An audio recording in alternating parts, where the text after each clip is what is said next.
Gloria a Dios. Buenas tardes, hermanos, hermanas y todos aquellos que a través de las redes sociales sintonizan este canal. Sean todos bienvenidos.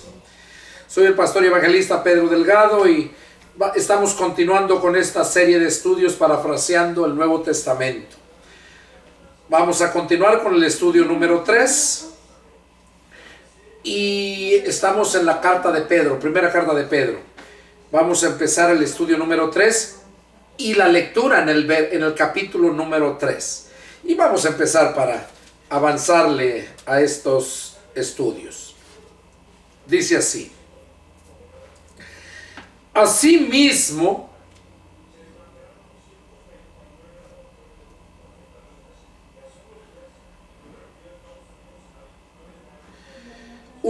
vuestras mujeres estén sujetas a sus maridos, para que también los que no creen a la palabra sean ganados sin palabra por la conducta de sus esposas, considerando vuestra conducta casta y respetuosa.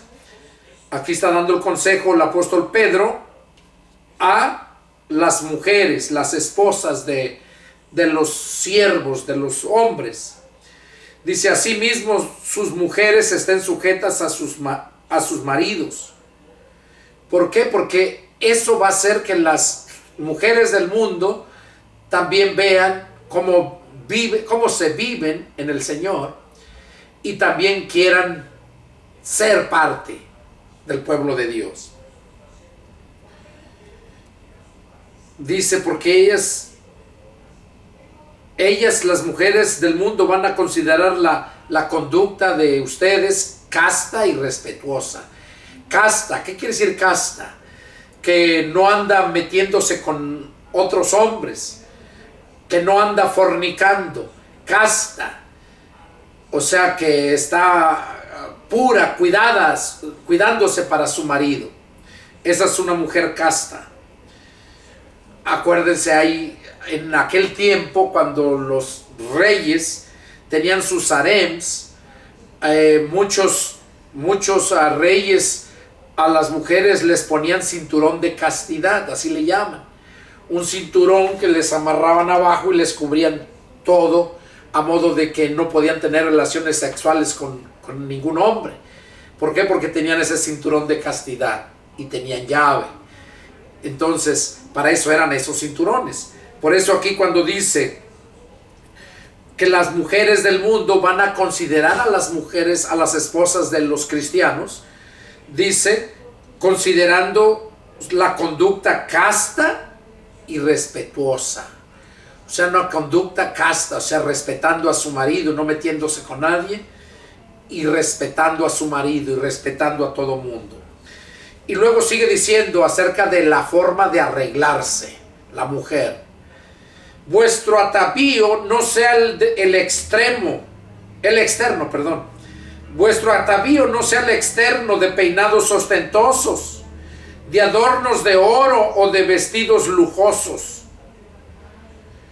sino el interno, el del corazón, en el incorruptible ornato de un espíritu afable y apacible, que es de grande estima delante de Dios.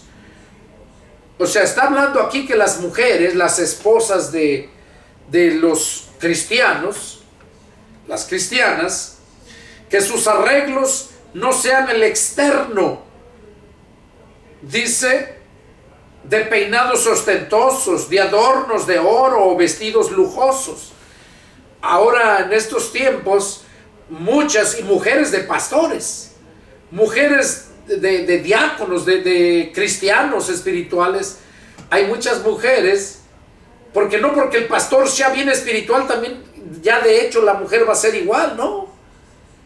Esto es individual, personal.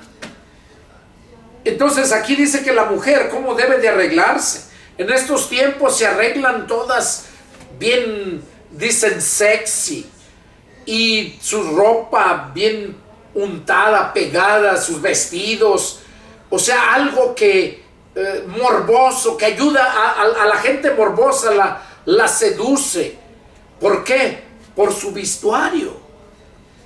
vestidos muy pegados que se les nota todo enfrente y atrás, o sea, y eso es vergonzoso, como esposas, como mujeres ya casadas, y aunque fueran solteras igualmente. Aquí dice que el atavío, o sea, el adorno de ellas no debe de ser eso, o llenas de oro, alhajas, mucho acá, no. Dice que el adorno, el arreglo de las personas, de las esposas, o vestidos lujosos, dice, sino el interno, el del corazón, en el incorruptible ornato. Ornato quiere decir de adorno, de un espíritu afable, apacible, que es de grande estima delante de Dios. O sea, que sean nobles, que sean unas personas gratas, apacibles, que no sean alborotadoras, que no sean problemáticas, chismosas, revoltosas, sino que sean unas personas apacibles, de un corazón, dice, que de un espíritu afable, un corazón noble, un espíritu apacible. Dice que esto es de grande estima delante de Dios, ese tipo de mujeres. Verso 5, porque así también se ataviaban en otro tiempo aquellas santas mujeres. O sea, así se adornaban, del adorno interno. Y aquí pone ejemplos. Dice que esperaban en Dios, estando sujetas a sus maridos. O sea, las mujeres de antaño, así se vestían y así obedecían a sus maridos. Estaban sujetas a sus maridos. Como Sara obedecía a Abraham llamándole Señor, de la cual ustedes han venido a ser hijas. O sea, de Sara, de Sarai, pero el Señor le puso el nombre Sara, la esposa de Abraham. Llamaba a Abraham Señor. Dice, de la cual, de esa Sara, ustedes han venido a ser hijas, si hacen el bien sin temer ninguna amenaza. O sea, han venido a ser hijas si hacen el bien y sin temer ninguna amenaza. O sea, que no lo hagan porque las están amenazando, las están mandando, no, sino que hagan el bien porque así lo sienten, que hagan el bien natural, porque si ya eres hija de Sara, hija de Abraham, por la fe, nosotros por la fe venimos a ser hijos de Dios y por lo tanto venimos a ser ese tipo de personas que la naturaleza de nosotros es hacer el bien y hacer buenas obras. Ustedes, maridos, igualmente, vivan con ella sabiamente. O sea, eso ya es para mí, para ti, hermano, que estás casado. Vivan con ella sabiamente, dando honor a la mujer como a vaso más frágil, dando honor. Y como a coherederas de la gracia de la vida, para que vuestras oraciones no tengan estorbo. ¿Qué quiere decir? Que nosotros como cristianos espirituales, a las esposas también debemos de honrarlas y vivir con ellas sabiamente. Dice, dando honor a la mujer como a vaso más frágil. O sea, porque la mujer es muy emocionalista. La mujer es la emoción del hombre. Es la gloria del hombre. Dice, como vaso más frágil y como a coherederas de la gracia. O sea, son coherederas de la gracia. Nosotros somos herederos de la gracia y ellas también. De la vida, dice, para que nuestras oraciones no tengan estorbo. ¿Qué quiere decir? Aquellos pastores que no cuidan de sus esposas, no las atienden, no las tratan, como dice aquí, como a vaso más frágil. Dice que para que las oraciones no tengan estorbo. Quiere decir que si no lo haces así, tus oraciones tienen estorbo. Seguimos. Finalmente, sean todos de un mismo sentir. O sea, ya finalmente es el último consejo que da. Dice, finalmente, sean todos de un mismo sentir, compasivos, amándose fraternalmente, misericordiosos, amigables, no devolviendo mal por mal, ni maldición por maldición. O sea, no devolviendo mal por mal, ni maldición por maldición, sino por el contrario, bendiciendo, dice, sabiendo que fueron llamados para que heredasen bendición. Nosotros fuimos llamados para que heredásemos, dejásemos de herencia, bendición. El que quiere amar la vida y ver días buenos, oiga, el que quiere amar la vida y ver días buenos, refrene su lengua del mal y sus labios no hablen engaño. O sea, si quieres vivir bien,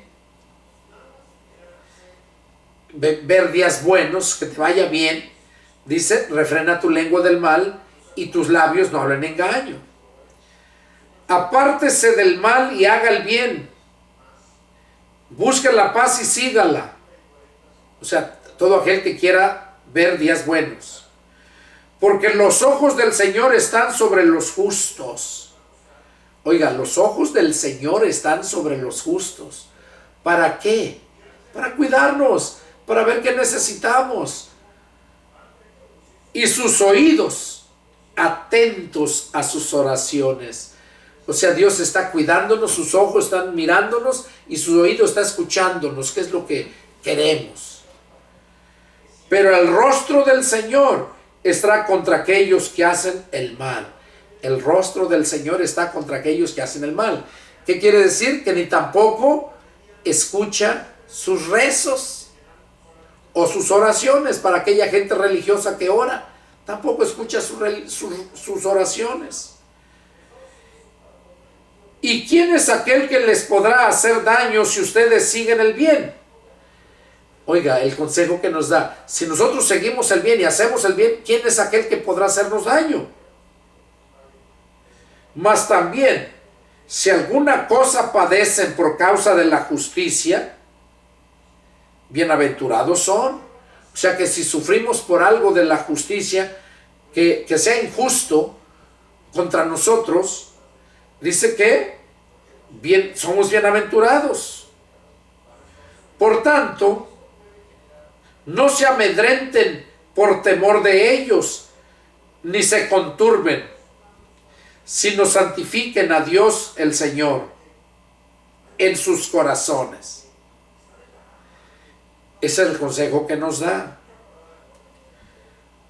Que si nosotros padecemos injusticias y todo, dice que no nos amedrentemos ni tengamos temor de ellas, de eso que nos pase, que nos conturbemos, sino que santifiquemos a Dios, el Señor.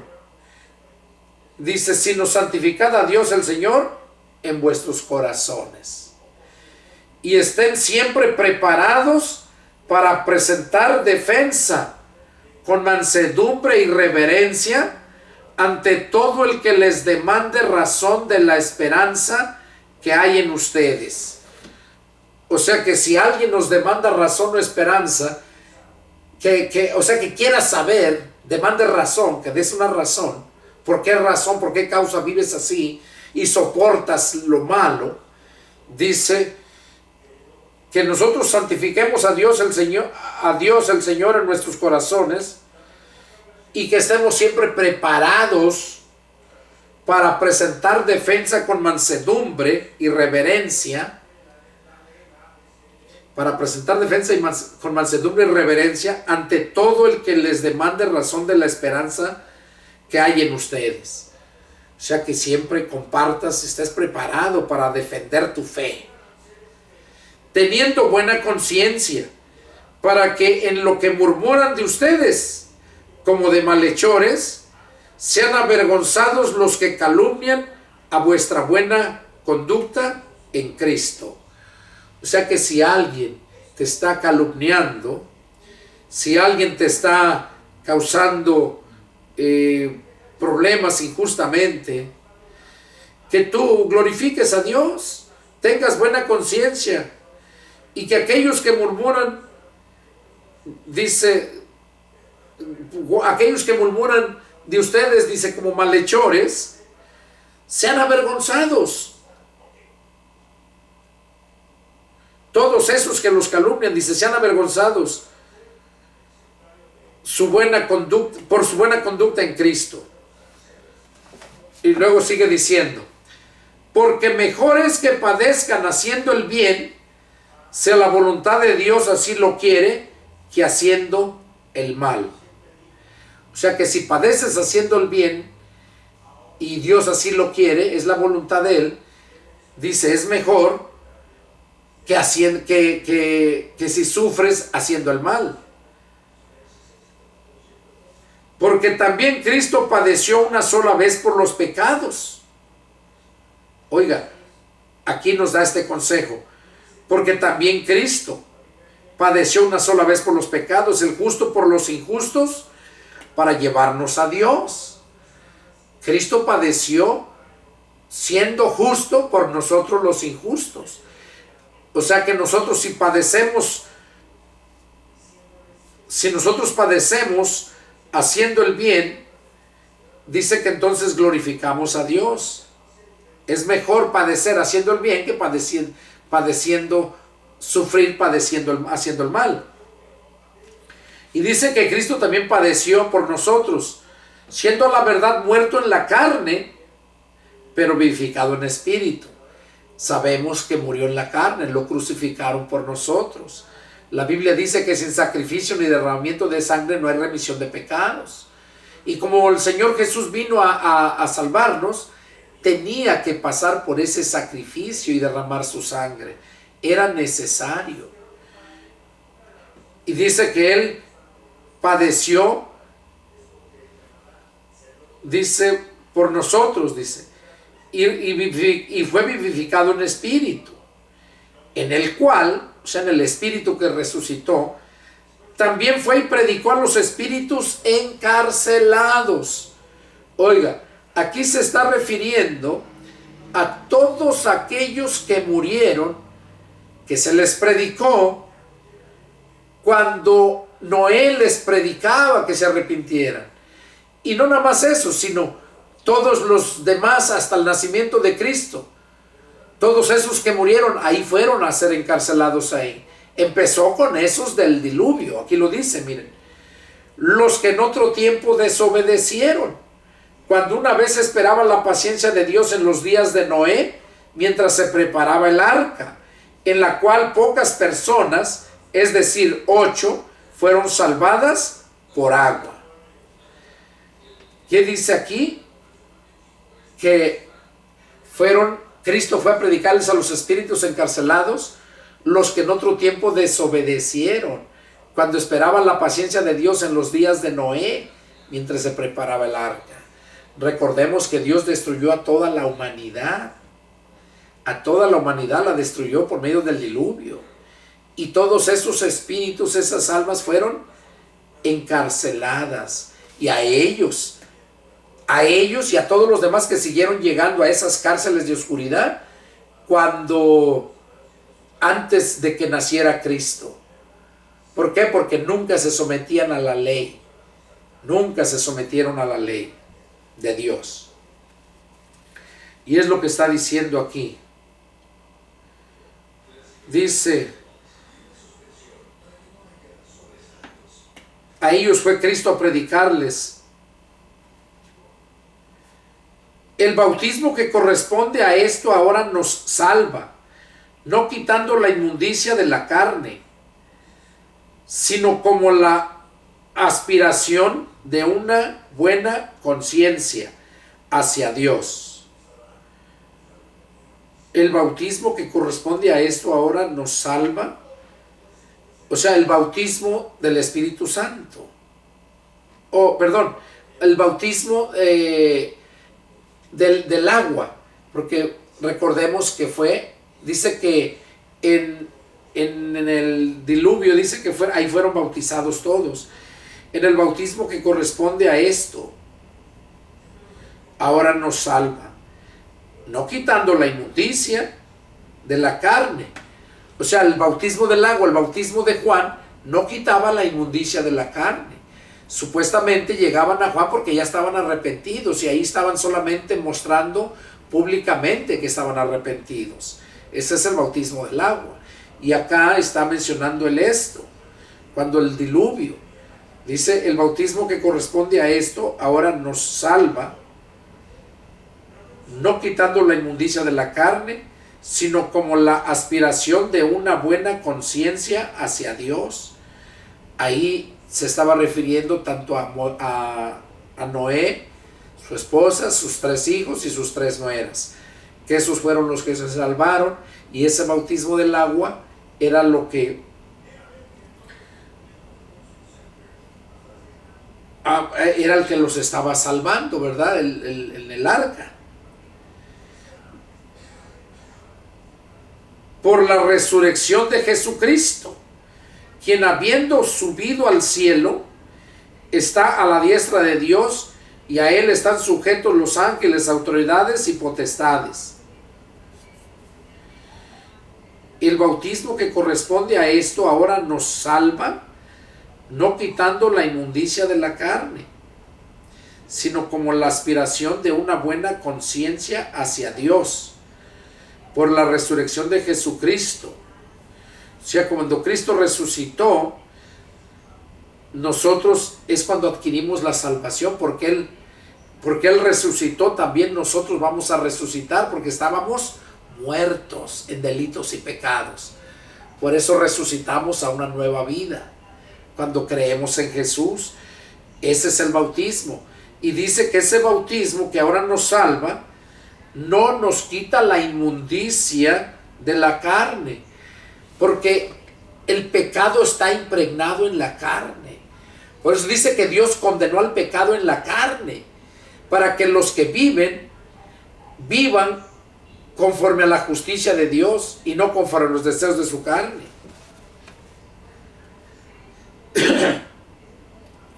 Dice, quitando la inmundicia de la carne, sino como la aspiración a una buena conciencia hacia Dios. Ahí tenemos que dice la aspiración de una buena conciencia. O sea, aspiramos a una buena conciencia, a un cambio de vida.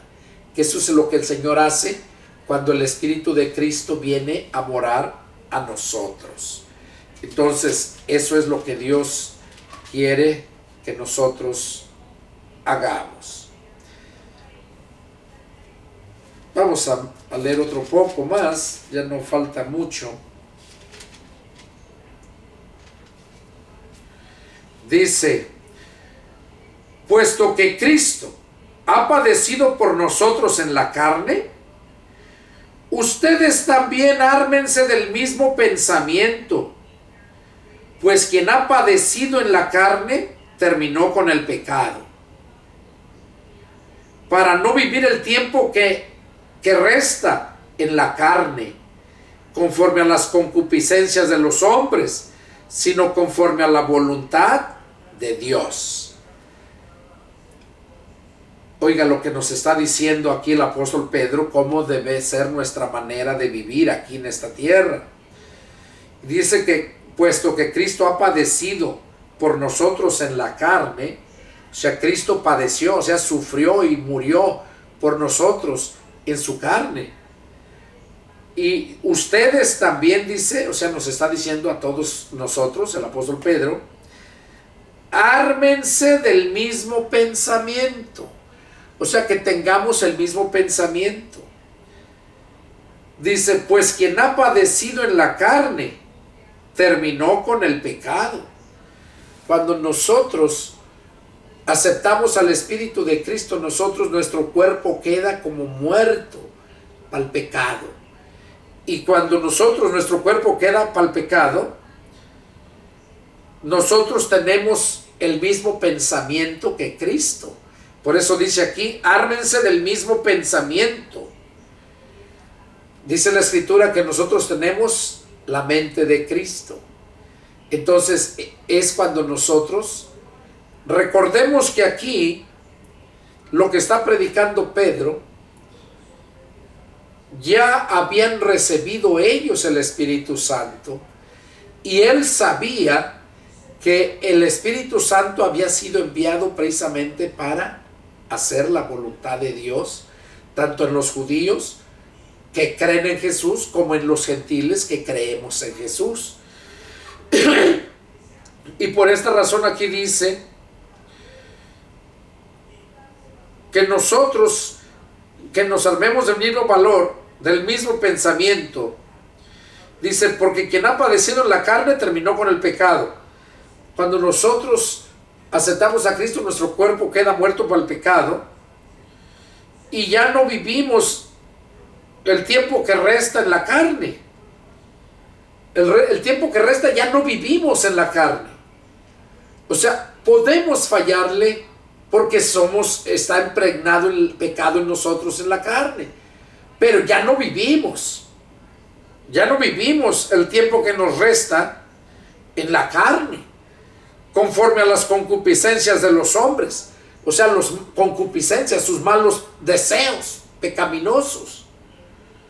Ya no vivimos así, sino conforme a la voluntad de Dios. ¿Por qué?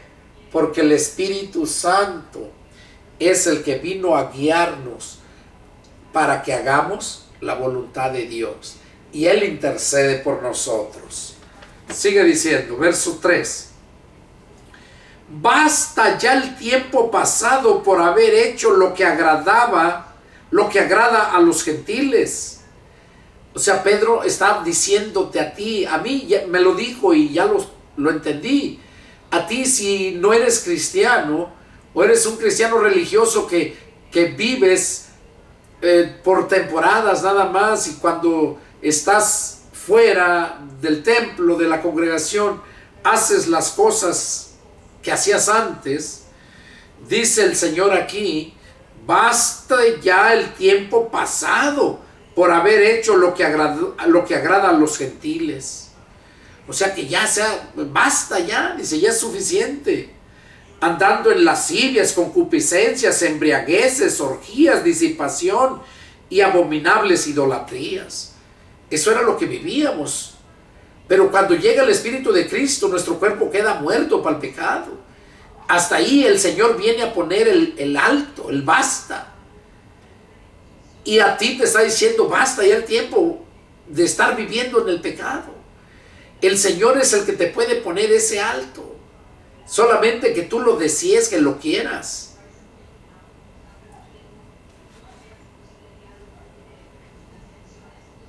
Dice, a estos, o sea, la gente del mundo, les parece cosa extraña que ustedes no corran con ellos en el mismo desenfreno de disolución y los ultrajan. O sea, esto lo está hablando para aquellos cristianos carnales o para aquellos cristianos religiosos. Para ellos está hablando esto. A ellos está diciendo, basta el tiempo, ya el tiempo pasado por haber hecho lo que agrada a los gentiles.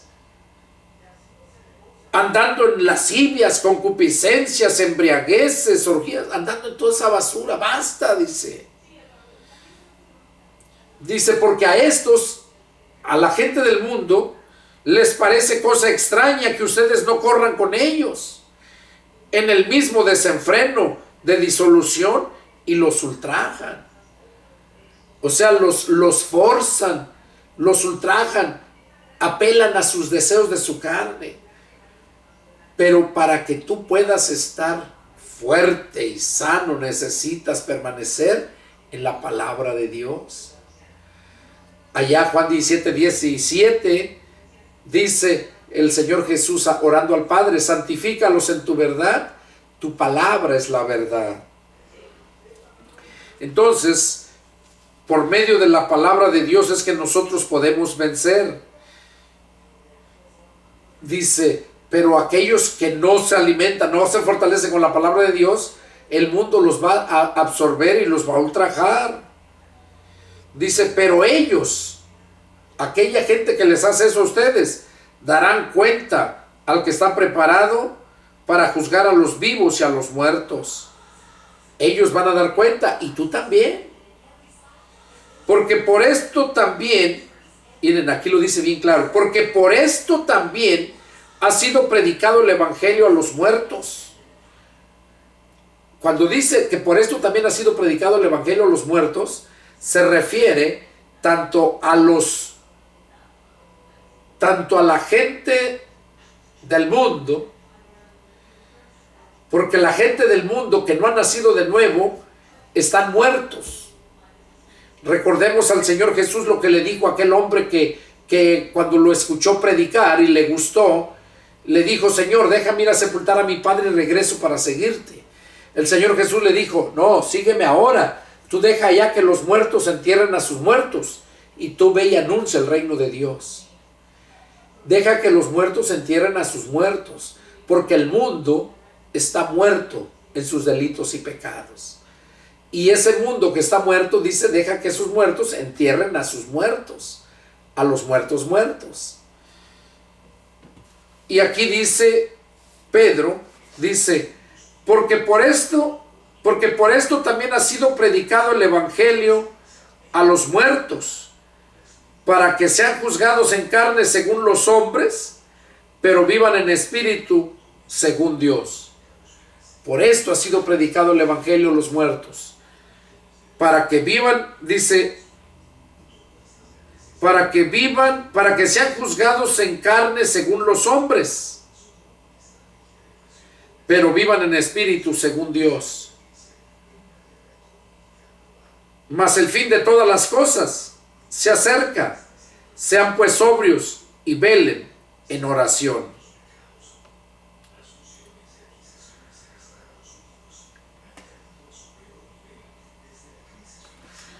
Dice que el evangelio ha sido predicado a todos nosotros, y los que hemos creído, dice,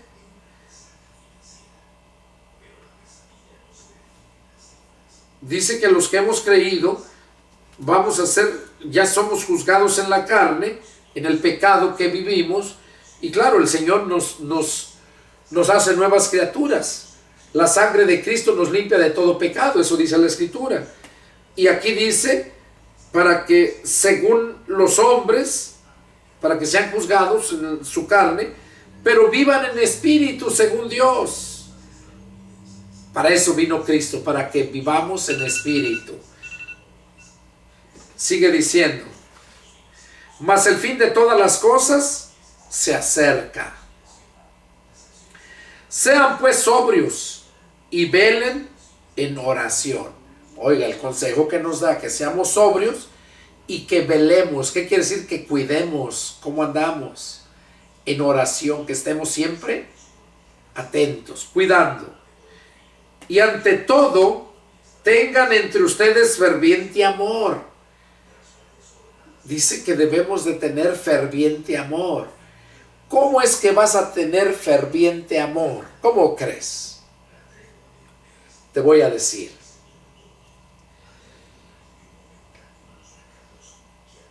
Jesús es el Hijo unigénito, el único con los genes.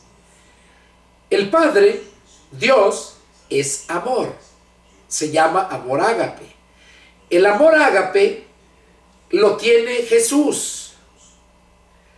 Y ese amor ágape que tiene Jesús es el que llegó a nosotros. Por eso somos hijos de Dios. Ahora, para que nosotros sigamos teniendo ferviente amor, Nosotros necesitamos la palabra, porque la palabra es espíritu. Dios es espíritu. Dios es amor, el espíritu es Dios. Cuando tú te llenas tu mente, que es el corazón del alma, de la palabra de Dios, entonces cumples con esto que está diciendo aquí el apóstol Pedro. Ante todo tengan entre ustedes ferviente amor, porque el amor cubrirá multitud de pecados. Cuando estás lleno de la palabra, estás lleno de amor. Y esa palabra cubre multitud de pecados. Te santifica. Por eso dice, santifícalos en tu verdad. Tu palabra es la verdad. Entonces, como la palabra es amor, entonces tú vas a estar siempre, vas a tener siempre ferviente amor. Y ese ferviente amor te va a cubrir multitud de pecados. O sea, te va a tener siempre en santidad. Hospédense los unos a los otros sin murmuraciones. O sea, que seamos hospitalarios. Cada uno, según el don que ha recibido, ministrelo a los otros, como buenos administradores de la multiforme gracia de Dios. Oigan, cada uno, según el don que ha recibido, ministrelo a los otros. Cuando nosotros nos convertimos a Cristo, cuando nacemos del Espíritu, el Espíritu Santo nos da dones. Cuando nacemos de nuestra madre, en la carne, nosotros, Dios nos pone talentos. Aquí habla de los dones. Dice, cada uno según el don que ha recibido, ministralo a otros. Yo tengo, por ejemplo, el don de la predicación, el don de la enseñanza. Y eso es lo que hago. Me gozo predicando el evangelio, tanto en un púlpito como en un campo, a una persona, a una familia, enseñando. Ese es el don de la enseñanza, como lo estoy haciendo aquí ahorita, estos estudios, con gozo, y disfruto hacerlo. Ese es el don que tengo. Y como dice aquí, cada uno según el don que ha recibido, ministrelo a otros. Es lo que yo hago y es lo que debes de hacer tú si es que tienes el don que Dios te haya dado. Como buenos administradores de la multiforme gracia de Dios. Y por último, para terminar el estudio, si alguno habla en lengua, hable conforme a la palabra de Dios. O sea que si tú estás hablando con algún otro hermano cristiano, si estás hablando, que hables conforme a la palabra de Dios. Si estás ministrando, igual. Aquí dice, mira, si alguno ministra, ministre conforme al poder que Dios da. Si estás ministrando la palabra de Dios, si estás hablando, hablas conforme a la palabra, ministras conforme a la palabra, y con el poder que Dios da. Si Dios te llamó a un ministerio, Dios te ha dado el don y te ha dado el poder. Por eso debes de, conforme al don que te ha sido dado, así debemos de ministrar. Y que si alguno habla, que hable conforme a la palabra, no conforme a tus dogmas o a tu religión, no, conforme a la palabra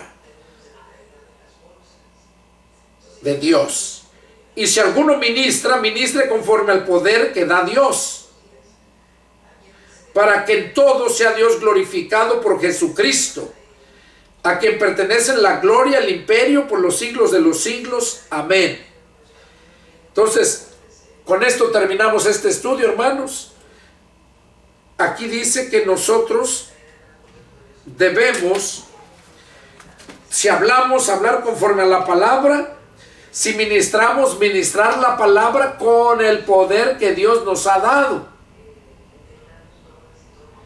Para que en todo, dice, sea Dios glorificado por Jesucristo, a quien pertenecen la gloria y el imperio por los siglos de los siglos. Ese es el estudio número 3, es lo que Dios quería que tú supieras. Deseo yo de todo mi corazón que Dios hable a tu vida y que te sea de bendición, que aprendas, y que si tienes alguna duda, alguna pregunta, pues te invito a que me llames y con gusto atenderé a tu llamado. Soy el pastor y evangelista Pedro Delgado. Mi teléfono es área 210-557-8277 de la ciudad de San Antonio, Texas, Estados Unidos de América. Que Dios los bendiga y nos vemos la próxima. Adiós.